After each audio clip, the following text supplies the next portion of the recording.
Have you ever wondered if what you feel is genuine love or something else entirely? That quiet doubt that surfaces late at night as you replay your interactions, analyze his responses, measure the worth of your relationship through the validation you receive, the rush of elation when he praises you, the crushing despair when he seems disappointed. Society calls this love, normal attachment, the natural dynamics of romance. But the answer lies somewhere deeper, somewhere more unsettling, something that challenges everything we've been conditioned to call love. Because when your emotional state hinges completely on his approval, you aren't experiencing love. You're witnessing your ego in desperate search of validation. And that recognition doesn't come with comfortable reassurance or romantic justifications. It comes with a profound disorientation, a confrontation with truth, and a kind of liberating disillusionment most people spend their entire lives avoiding. No, you're not shallow, you're human, you're not manipulative. You've simply confused two fundamentally different psychological experiences: the outward-focused state of genuine love and the inward-focused state of ego validation. There's something profoundly revealing about mistaking approval-seeking for love, because that confusion shatters our romantic narratives, dismantles our self-understanding, and reveals a brutal truth. Most relationships are not about the other person at all, and most of us are still learning to recognize ourselves in that silent yet deafening mirror of psychological projection. Freud developed his theory of the ego as the mediator between our primal drives and social reality. And this endless pursuit of another's approval is actually a manifestation of what he called narcissistic object choice at work. It's what many experience, but few have the courage to acknowledge. They don't examine the nature of their attachment. They pursue it blindly. They don't question whether they love the actual person or merely the way that person makes them feel about themselves. They're less interested in who he truly is and more in how his perception reflects back on them. And that makes relationships treacherous. Because while we claim to love others, our ego has discovered the intoxicating power of external validation. The person who confuses approval-seeking with love isn't simply insecure. They're operating from a specific structure of the psyche, a structure where self-worth isn't internal, it must be conferred, where identity isn't stable, it must be continuously validated, and maybe that's why it creates so much anxiety, so much hypervigilance, so many attempts to monitor and control his perception of you. But what many still don't understand is that behind their seemingly loving behaviors is an ego desperately trying to secure its own stability through another's consistent approval. You don't want him. You want how he makes you feel about yourself.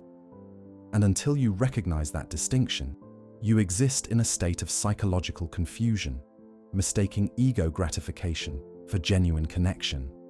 Maybe you don't recognize yourself in this right now. Maybe you think it's cynical, reductive, or an oversimplification of your complex feelings. But deep down, way deep down, there's a question inside you, a quiet one that pulses even when you try to ignore it. What if what you call love is actually a sophisticated form of self-love? Your ego using another person as a mirror in which to see itself more favorably. The emotional dependency masked as devotion is not love, it's identification. And those who don't understand Freud's concept of narcissistic versus analytic object choice often mistake one for the other throughout their entire lives. But what few people see is that we don't make this confusion consciously. It emerges from a psychological structure formed long before our adult understanding developed. Freud believed that our choice of love objects often reveals more about our relationship with ourselves than our capacity to truly see and appreciate another. And maybe that's why so many still confuse the euphoria of being approved of with the steadier, calmer experience of genuinely loving another human being for who they are, not what they provide. While most people claim to want authentic connection, the ego knows the intoxicating rush of validation. And there, in the midst of what we call love, they've encountered not the other person, but a reflection of their own need for approval. Childhood moments when love was conditional, when acceptance depended on performance, when emotional security existed as something to be earned rather than freely given. Their confusion between love and approval seeking didn't develop in adulthood, but was scripted in those formative years when the ego first learned that its stability depended on external validation rather than internal coherence. This person knows moments of genuine love. They've experienced it. They've had flashes when they truly saw him, appreciated his unique essence, connected with who he actually is, rather than what he represents for their ego. But somehow, those moments get quickly overshadowed by the compulsive return to seeking signs of his approval. And that pattern wasn't created yesterday. It was the result of a developmental period when their young psyche was forming its understanding of what love means. What registered wasn't the unconditional acceptance, but the powerful relief of winning approval. What emerged wasn't the capacity to see another, but the hyper-awareness of being seen.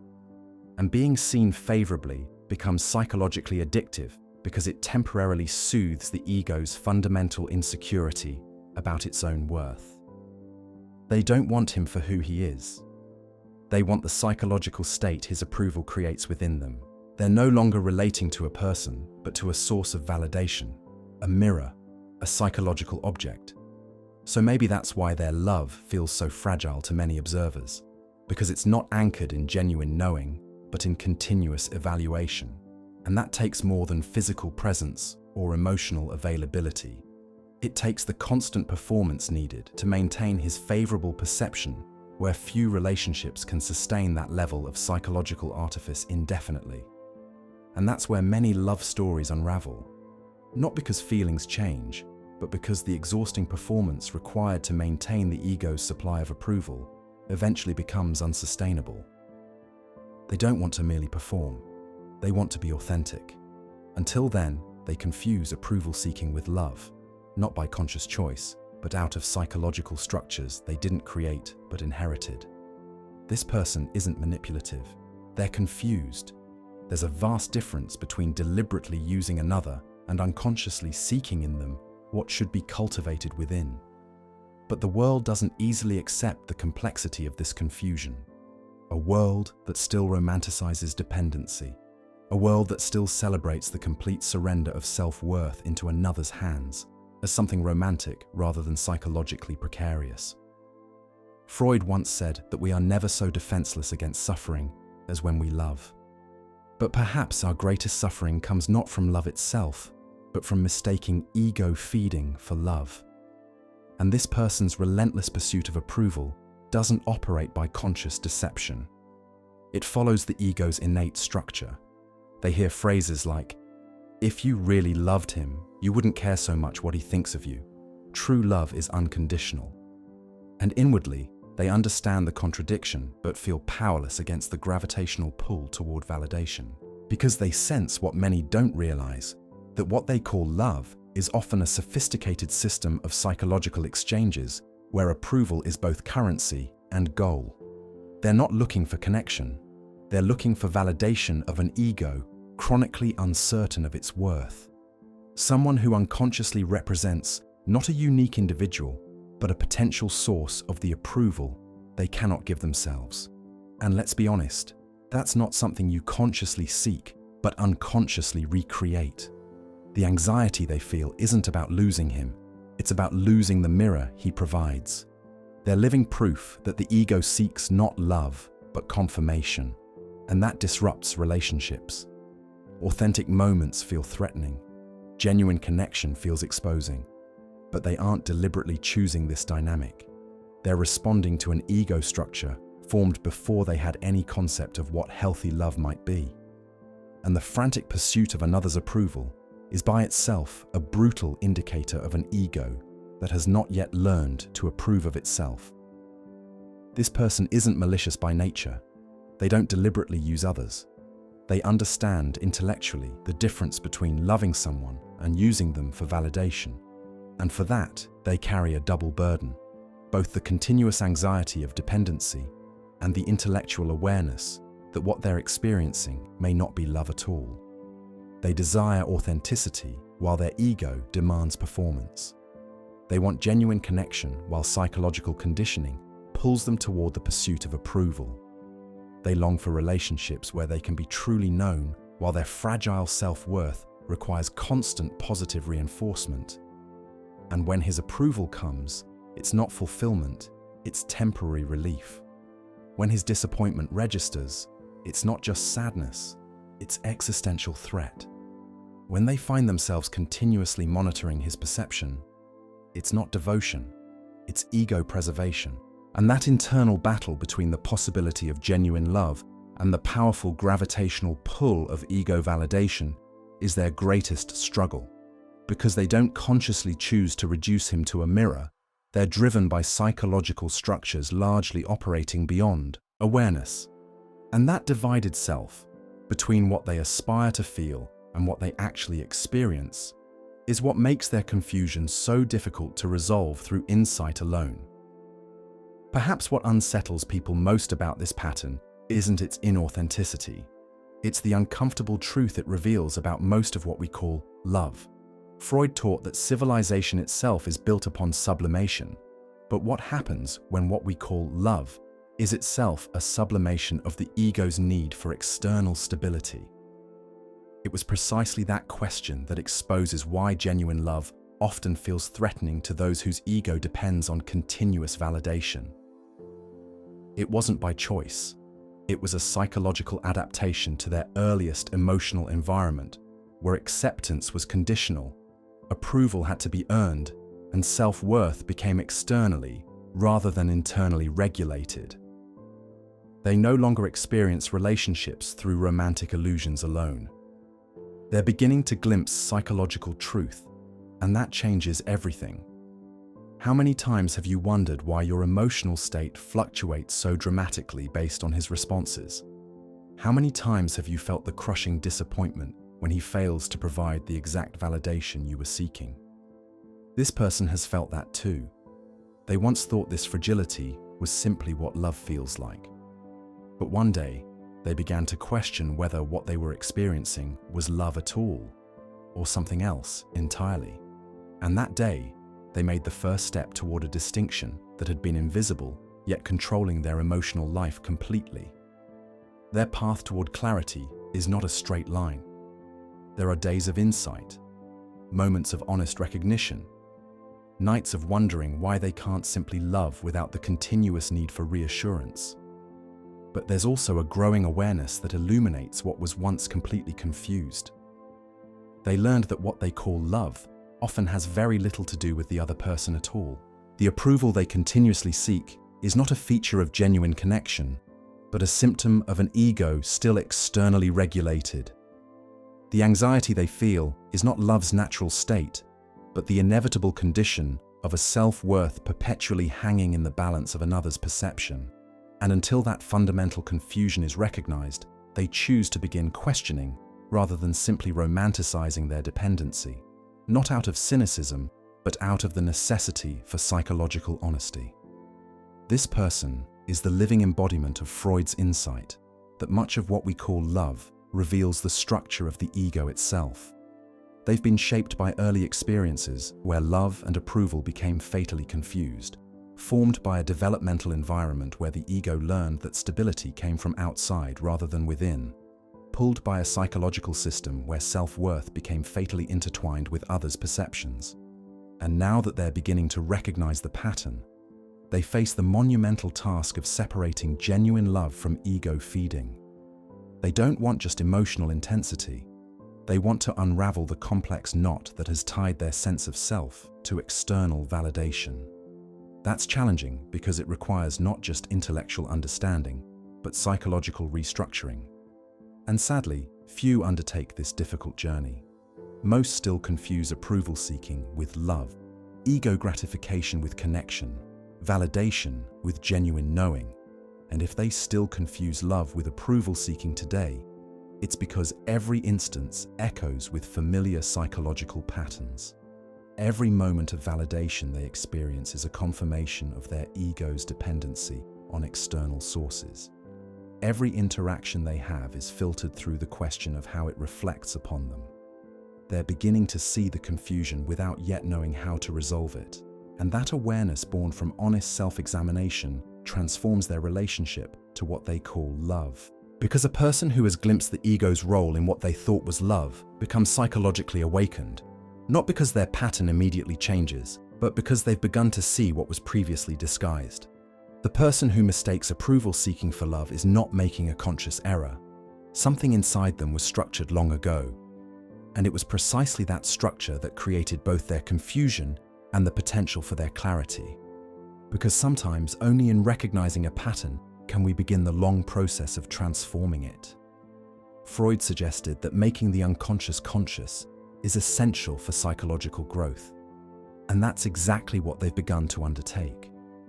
They're reconnecting with how the ego was originally formed, facing the reality of how love became conflated with approval.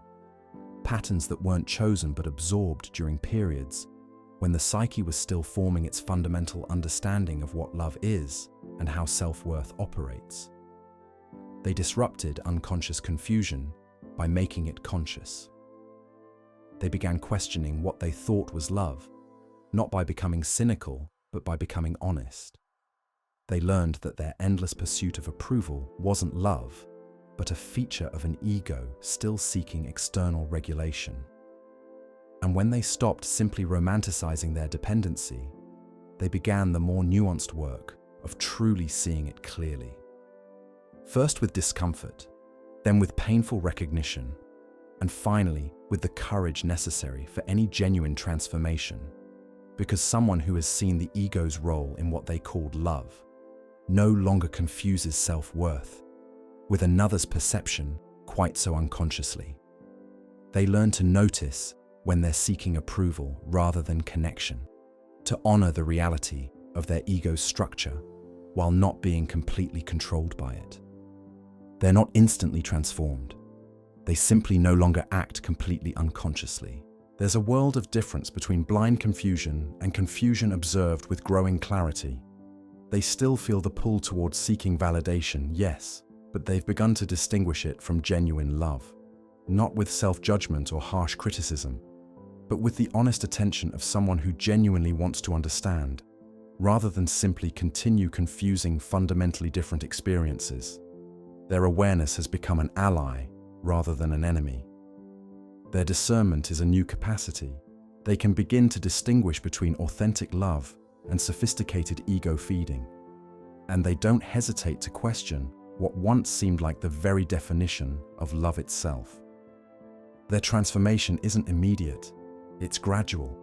It's as if they've tapped into an ancient understanding, an old wisdom that humans aren't destined to perpetually confuse ego validation with love, but can, through awareness, begin to distinguish between what feeds the self and what truly sees the other, not to deny the ego's needs, but to stop mistaking them for love.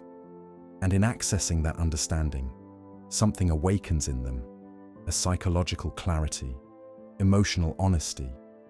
A person who, though still influenced by the ego's structure, is no longer completely identified with it. They're in communion with something greater, with the possibility of genuine love beyond ego feeding. And no matter how deeply ingrained their pattern of mistaking approval seeking for love, nothing remains confused when illuminated by genuine self-awareness. They no longer simply romanticize their dependency. They observe it with growing clarity. They're no longer helplessly confusing ego validation with love without understanding the distinction. They do the psychological work. And that shift from unconscious confusion to conscious discernment changes everything about their relationship to love and approval. But they're no longer identified completely with their patterns.